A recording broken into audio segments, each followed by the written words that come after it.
Super Saravana stores அத்தனை பேரும் அள்ளும் ஆடி தள்ளுபடி.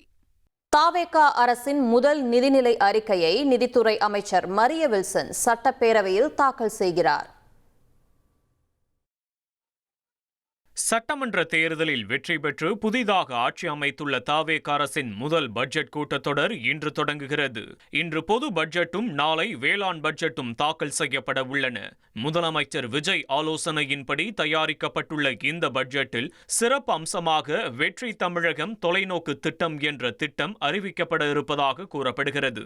தேர்தல் வாக்குறுதிகளான 2500 ரூபாய் மகளிர் உதவித்தொகை, ஆண்டுக்கு 6 இலவச கேஸ் சிலிண்டர், அனைத்து அரசு பேருந்து பெண்களுக்கு இலவச பயணம் போன்ற முக்கிய அறிவிப்புகள் இடம்பெறுமா என்ற எதிர்பார்ப்பும் எழுந்துள்ளது. பட்ஜெட் தாக்கலுக்கு பின் பிற்பகலில் நடைபெறும் அலுவல் ஆய்வுக் கூட்டத்தில் கூட்டத்தொடரை செப்டம்பர் 2வது வாரம் வரை நடத்துவது குறித்து முடிவெடுக்கப்பட உள்ளது.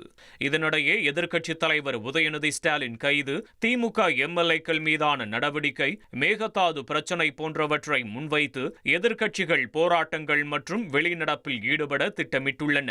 எதிர்க்கட்சிகளின் அனைத்து கேள்விகளுக்கும் பதிலளிக்க அரசு தரப்பு தயாராக இருக்கும் நிலையில் இந்த பட்ஜெட் கூட்டத்தொடர் மிகுந்த பரபரப்புடன் காணப்படும் என எதிர்பார்க்கப்படுகிறது. சூப்பர் சரவணா ஸ்டோர்ஸ் அத்தனை பேரும் அள்ளும் ஆடி தள்ளுபடி.